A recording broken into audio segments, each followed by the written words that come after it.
ইমন রনো, আপনার দুজনকে অনেক ধন্যবাদ। দর্শক, এখন রয়েছে দেশের ব্যবসা বাণিজ্য পরিস্থিতি নিয়ে বিশেষ আলোচনা। আর এই আলোচনার জন্য আজ আমাদের স্টুডিওতে রয়েছেন বাংলাদেশ কুয়ালালামপুর ভেজিটেবল এক্সপোর্টার অ্যাসোসিয়েশনের প্রেসিডেন্ট ও লিটন ওয়ার্ল্ড লিংকের প্রধান নির্বাহী মোহাম্মদ রফিকুল ইসলাম। লিটন, আপনাকে স্বাগত একুশে বিজনেসের আজকের আয়োজনে। ধন্যবাদ আপনাকে। আপনার কাছে প্রথম প্রশ্ন রাখতে চাই, সেটা হলো যে আপনারা যারা শাকসবজি এক্সপোর্টার সাথে জড়িত রয়েছেন, এই মুহূর্তে দেশের এখনকার যে সিচুয়েশন রয়েছে, এখানে আপনাদের আসলে ব্যবসা পরিস্থিতি কেমন রয়েছে? আপনি এখন দেখেছেন আমাদের হরতাল অবরোধের মধ্যে আমরা বিশেষ করে আমাদের শাকসবজি যারা এক্সপোর্ট করে থাকি প্রতিনিয়ত, আমাদের প্রতিনিয়ত গাড়ি বন্ধ এবং বিভিন্ন জায়গায় যে সমস্যার সৃষ্টি হচ্ছে, তাতে করে আমরা আমাদের বায়ারদের যে রিকোয়ারমেন্ট অনুযায়ী আমরা মাল দিতে পারছি না। আচ্ছা, সেক্ষেত্রে এই ধরনের শাকসবজি বা পেরিশেবল যে গুডস গুলো আমরা বলি যে আমরা এক্সপোর্ট করে থাকেন, এটা তো আসলে দেখা যাচ্ছে যে এটা নষ্ট হয়ে যাওয়ার সম্ভাবনা বেশি থাকে, ফ্রেশনেস তো চলে যাওয়ার সম্ভাবনা বেশি থাকে। সেক্ষেত্রে এই সিচুয়েশন গত 36 দিন ধরে যে ধরনের রাজনৈতিক পরিস্থিতি আছে, এই সিচুয়েশনে আপনারা কি ধরনের নেসেসারি স্টেপস গুলো নিচ্ছেন আসলে এই রিকভারির জন্য? এখানে আমাদের বিশেষ করে পেরিশেবল গুডস প্রতি দিন আমাদের প্রচুর পরিমাণে আমরা বিদেশে যেগুলো এক্সপোর্ট করে থাকি, এটা আমাদের এই 36 দিনে ওভারঅল আমাদের 2000 কোটি টাকা মতো ক্ষতি হয়ে যাবে আমাদের এক্সপোর্টের মধ্যে।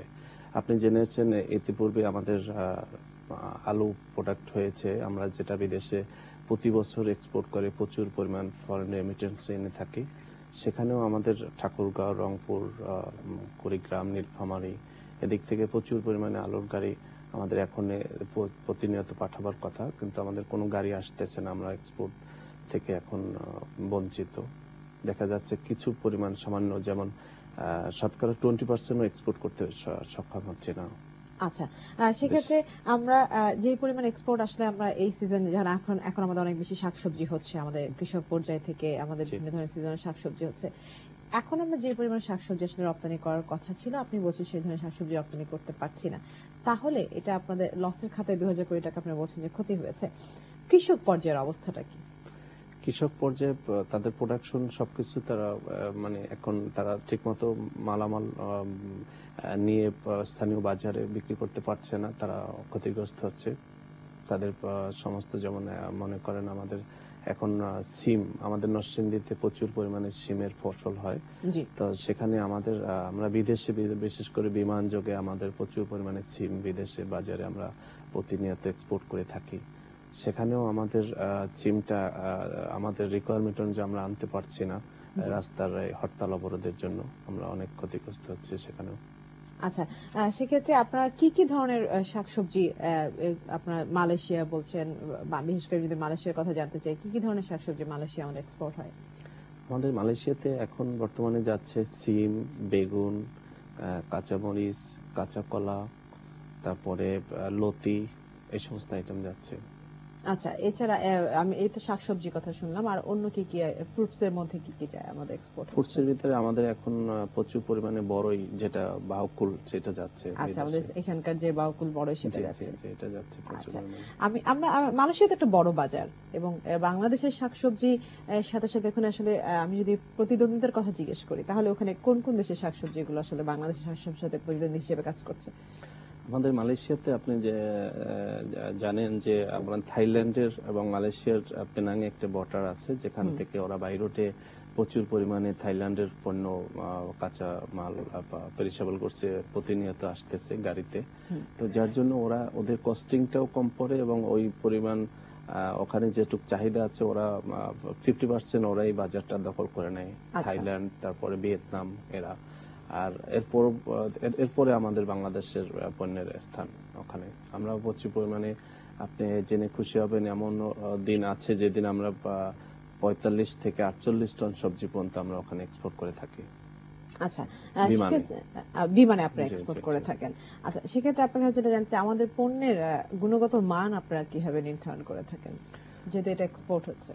পণ্যের আমরা প্রথমে আমরা মাঠের থেকে যখন আমরা ফসলটা আমরা উঠাই, তারপরে আমাদের প্যাকিং সেন্টারে এনে আমরা এটাকে ফ্রেশ করে, যেমন মনে করেন গুণগত যে পণ্যগুলো, যে পোকা, তারপরে ফাটা বা অন্য রকম, সেগুলো আমরা বেছে আমরা কোয়ালিটি করে মালটাকে আমরা প্যাকেটজাত করি।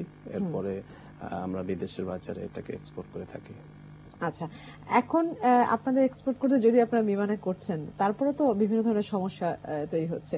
আপনারা কৃষক পর্যায়ে থেকে হয়তো যে সবজিগুলো আছে সেগুলো নিয়ে আসতে পারছেন না, কিংবা আসলে কৃষক পর্যায়ে আনতে পারলেও এর পরবর্তীতে আরো যে ধরনের প্রবলেম গুলো হচ্ছে সেগুলো তো করতে পারছেন না। এক্ষেত্রে এক ধরনের ব্যবধান কি তৈরি হচ্ছে এক্সপোর্ট করতে গিয়ে আপনাদের সাথে আপনার বায়ারদের মধ্যে?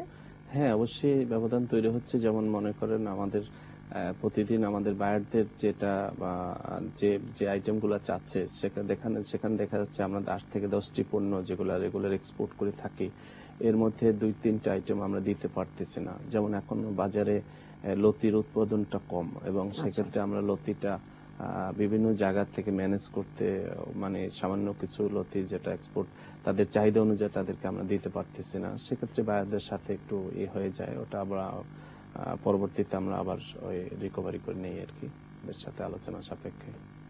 আচ্ছা আচ্ছা, আমরা আপনার সাথে আলোচনায় ফিরে আসবো, তবে ছোট্ট একটা বিরতি নিয়ে তারপরে ফিরে আসছি।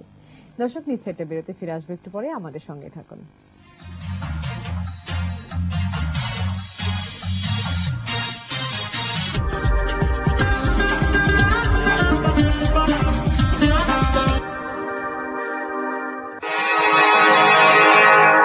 চোখে তোমার স্বপ্ন যে সাজাই, বলো কাছে রাখবে কি আমায়, শুধু ভালোবাসার এই ছোঁয়ায়, মনেরই ক্যানভাসে ফুলের আর রং ছড়ায়, স্বপ্নেরই হাতছানি ওয়ালটন রেফ্রিজারেটর। প্রিয় সাথী আমার, প্রতিদিন ঘটে যায়। দুইজনের সামনে বালিশ আর হাসান ভাইয়ের সামনে বালিশ নাই কেন? আমাকে প্রশ্ন কেন করছো? তুমুল একটা জনপ্রিয়তা এবং ভালোবাসা, আমি অনেক বেশি কাজে কমফোর্ট না, সেই যে চেঞ্জ ওভারটা, এটাই একজন অভিনেতা বা অভিনেত্রীর কাজ। কেমন যেন অসম একটা প্রতিযোগিতাটা থাকবে, কিন্তু সেটা গল্প স্বল্প গান প্রযোজনায় মাসুদুজ্জামান সোহাগ ও সুবর্ণা এই নওয়াজ। অনুষ্ঠানটাই হতো, খুব ভালো ভালো কথার গান আমি পেয়ে যাচ্ছি। নারীর সংকটের জায়গাটা নিয়ে পলিসি ডিসিশনে কিন্তু মেয়েদেরকে পাচ্ছি না। মেয়েদের জন্য কোনো স্পেস নাই। আমি যে তোমার শ্রদ্ধা করি, তুমি আমাকে শ্রদ্ধা করবে। আমি বলছি না ভালোবাসতেই হবে, আমি চাই কেউ একজন আমার জন্য অপেক্ষা করুক। দেখবেন প্রতি শনিবার বাংলাদেশ সময় রাত 10:10, নিউ ইয়র্ক সময় সকাল 11:10, ইউএই সময় রাত 8:10।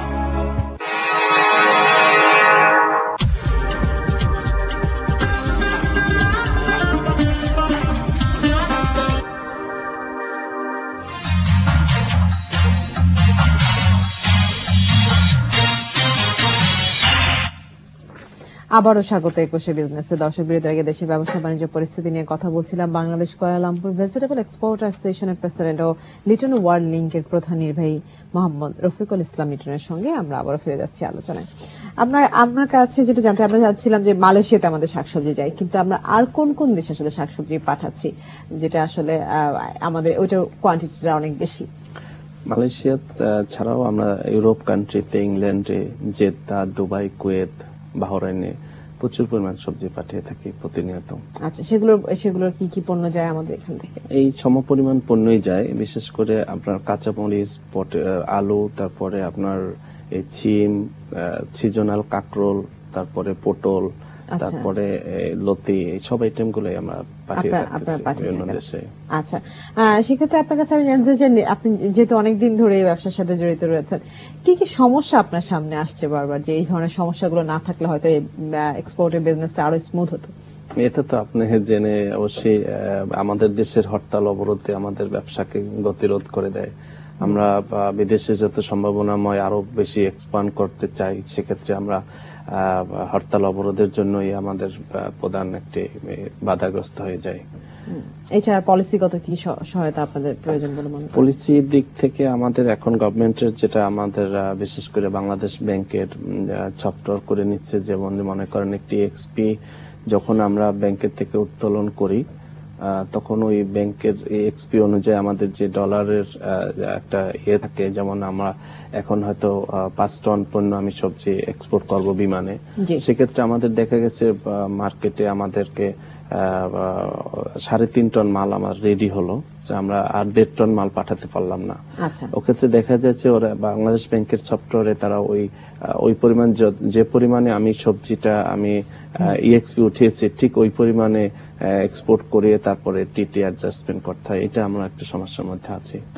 আচ্ছা, এটা নিয়ে আপনারা কথা বলবেন আশা করি। আচ্ছা, সেক্ষেত্রে আপনার কাছে আমি জানতে চাচ্ছি, আপনি সিএনএফ ব্যবসার সাথে জড়িত রয়েছেন, আমদানি রপ্তানি ব্যবসা পরিস্থিতি আমাদের এখনকার কেমন রয়েছে? আপনি আমদানি রপ্তানির অবস্থা এখন আমাদের চিটাং এ প্রচুর পরিমাণে কন্টেনার ইম্পোর্টের পণ্য আমাদের চিটাং এ পড়ে আছে, যে পণ্যগুলো আমাদের হরতালের জন্য মাল ডেলিভারি নিতে পারছে না। সেখানে হাজার হাজার কোটি টাকার মানুষের লস হচ্ছে। ইন্ডাস্ট্রিয়াল র মেটেরিয়ালস আটকানো আছে এবং pharmaceutical instrument, garments materials, textile materials সবকিছু নিয়ে আমাদের বিশেষ করে আমদানির অবস্থা খুবই খারাপ এখন, যেটা আমরা প্রতিনিয়ত পণ্যে ড্যামারেজ খাচ্ছে চিটাং পোর্টে। তারপরে আপনি জেনেছেন যে এয়ারেও যে সমস্ত জরুরি আইটেম যেগুলো যেমন র মেটেরিয়ালস গুলা ইন্ডাস্ট্রিয়াল এগুলো এসেও পড়ে আছে, এরা সঠিক সময় মাল পণ্য ডেলিভারি নিতে পারছে না, বিভিন্ন গাড়ির পুড়িয়ে দেয়, অনেক রাস্তাঘাটে অনেক সমস্যা সৃষ্টি হয়, যার জন্য এখন বর্তমানে আমদানির অবস্থা খুবই খারাপ পরিস্থিতি। এবং রপ্তানির ক্ষেত্রে আপনি এখন আমাদের যে পরিমাণে আপনাকে ইতিপূর্বে বলেছি যে আমাদের এখন আলুর সিজন, এখন প্রচুর পরিমাণে আমাদের রাশিয়ান বায়াররা আমাদের কাছ থেকে আলু নিয়ে থাকেন। রাশিয়া, শ্রীলঙ্কা, দুবাই, মালয়েশিয়া বিভিন্ন দেশে আমরা আলু পাঠিয়ে থাকি এই সময়।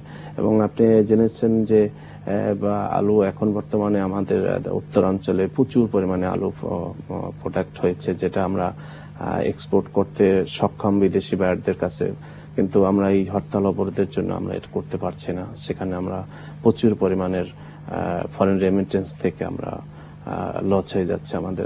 আমাদের শুধু আমাদের না, দেশের অর্থনৈতিক অবস্থাকে পঙ্গু করে দিচ্ছে এই হরতাল অবরোধে। আচ্ছা, আপনার কাছে যদি আমি আরো বিস্তারিত জানতে চাই আমাদের এক্সপোর্ট আইটেম গুলো সম্পর্কে। আমাদের দেশে তো আসলে আমরা বলি যে কোনো সবজি হওয়ার ক্ষমতা আমাদের দেশের মাটিতে রয়েছে, এবং সেটা হলো যে সেক্ষেত্রে আপনার কাছে কি মনে হয় যে আরো কি সবজিগুলো এবং সে সাথে আরো কোয়ালিটি অথবা আমরা দেখেছি হাইব্রিড সবজিও অনেক বেশি পরিমাণে হচ্ছে আমাদের দেশে, এই সব কি সবজির চাহিদা আপনার কাছে মনে হয় যে আছে, যেটা আমাদের বাংলাদেশ থেকে আসলে আরো নতুন করে প্রোডাকশন করে বেশি পরিমাণে নেওয়া সম্ভব? এখন আমাদের দেশে আপনার বিশেষ করে বিদেশে যে সমস্ত পণ্য, যেমন ফ্রুটস কিছু আইটেম বিদেশে হয়ে থাকে, তারপরে আমাদের চায়নাতে যে সব প্রোডাক্ট আছে এর মধ্যে কিছু কিছু পণ্য আসলে আবহাওয়ার একটা ব্যাপার, যে সব পণ্য আমাদের দেশে আমরা ইচ্ছা করলেও এটা প্রোডাক্ট করাটা সম্ভব না। যেমন ধরুন এখন বিদেশে আমরা মালয়েশিয়াতে দেখি, ভিয়েতনামের ইয়ারলি সব সিজনেই তারা গ্রিন চিলি, তারপরে বিভিন্ন রকমের প্রোডাক্ট তারা মালয়েশিয়ান বাজারে তারা একচেটিয়া দখল করে আছে। সেই সব পণ্য আমাদের দেশে আমাদের এগ্রিকালচার বিভাগের অনেক সময় বীজ ইম্পোর্ট করে থাকেন, এবং তারা যদি এই এগ্রিকালচার প্রোডাক্টের তারা যদি এই সব বীজ এনে দেশে আমদানি করে যদি কৃষকদেরকে দেয়, তাহলে সেক্ষেত্রে আমরাও আশা করি এই সমস্ত পণ্য আমরা প্রতিদিন প্রচুর পরিমাণে বিদেশে চাহিদা আছে। আপনি জেনে থাকবেন, আপনি জানেন যে গ্রিন চিলি যেটা বিদেশে প্রচুর পরিমাণে সব দেশের চাইনিজ, ইন্ডিয়ান সব জাতিগত তারা খেয়ে থাকে তারা, যে আর বিশেষ করে আমাদের দেশে উৎপাদিত পণ্য শাকসবজি কিন্তু দেখা গেছে যে বাঙালিরাই বেশি খেয়ে থাকেন, আমরা যেগুলো এক্সপোর্ট করে থাকি বাঙালিরা কনজিউমটা বেশি করেন ওখানে। কিন্তু ওই যে পটেটো কিন্তু সব জাতিগত লোকেরা খেয়ে থাকেন, এবং এখান থেকে পটেটো থেকে আমাদের চিপস তৈরি হয়, বিভিন্ন রকমের ইন্ডাস্ট্রিরা প্রচুর পরিমাণ তাদের চাহিদা থাকে। আমরা যদি বিদেশের বাজার, বিশেষ করে চায়নার অনেক পণ্য আছে, যে সমস্ত পণ্য যেটা তারা পৃথিবীর বিভিন্ন দেশের মার্কেটটা ধরে আছে তারা সবজিটা দিয়ে, এই সমস্ত পণ্য আমরাও চাচ্ছি যেটা ওই সমস্ত বীজ আমরা নিজস্ব ভাবে ইম্পোর্ট করে আমরাও ফসল ফলিয়ে যেটা আবহাওয়ার দিক থেকে যেটা ভালো হবে সেই ধরনের পণ্য আমরা নতুন করে আমরা কৃষকদেরকে আমাদের মাঠে যেয়ে তাদেরকে শিখিয়ে সুন্দর মতো প্রোডাক্ট করে যাতে বিদেশে এক্সপোর্ট করতে পারি, এ ব্যাপারে আমাদের আছে, আমরা চেষ্টা করতেছি। আচ্ছা, সেক্ষেত্রে আপনারা যে এক্সপোর্ট করছেন এখানে কি আপনার মনে হয় না যে দেশের বাইরে আমাদের শাকসবজি ব্র্যান্ডিং অথবা আমাদের এই, আমি যদি অন্য কথা বলি যে এই আমাদের শাকসবজির মার্কেটিংটা আসলে কেমন হচ্ছে আপনার কাছে?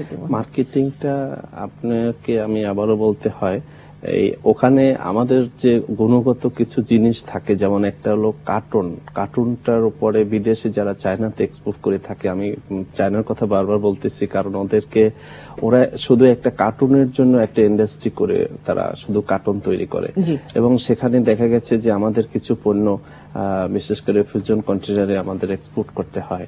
সেখানে এইসব কন্টেনারে যে সমস্ত কার্টুনটা আমরা দিয়ে থাকি, সেই সব কার্টুন ওই কন্টেনারের মধ্যে দেখা গেছে অনেক সময় ড্যামেজ হয়ে যায়, আমাদের পণ্য নষ্ট হয়ে যায়।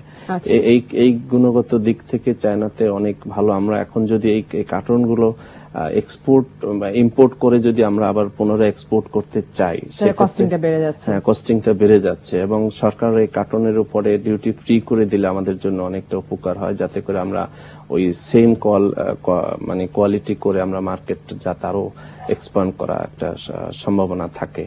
আর আপনি বিশেষ করে আমাদের এদেশের কিছু কিছু পণ্য আছে, যেমন ক্যারট, জিঞ্জার, তারপরে অনিয়ন, এই সমস্ত আইটেম কিন্তু আমাদের দেশে প্রচুর পরিমাণে হয়, যেটা আমরা সঠিক সময়ে সঠিক মতো আমরা ফ্রেশ করে আমরা বিদেশে এক্সপোর্ট করার মতন পরিস্থিতি আছে, কিন্তু আমরা করতে পারি না, এই ধরনের মেশিনারিজ নেই।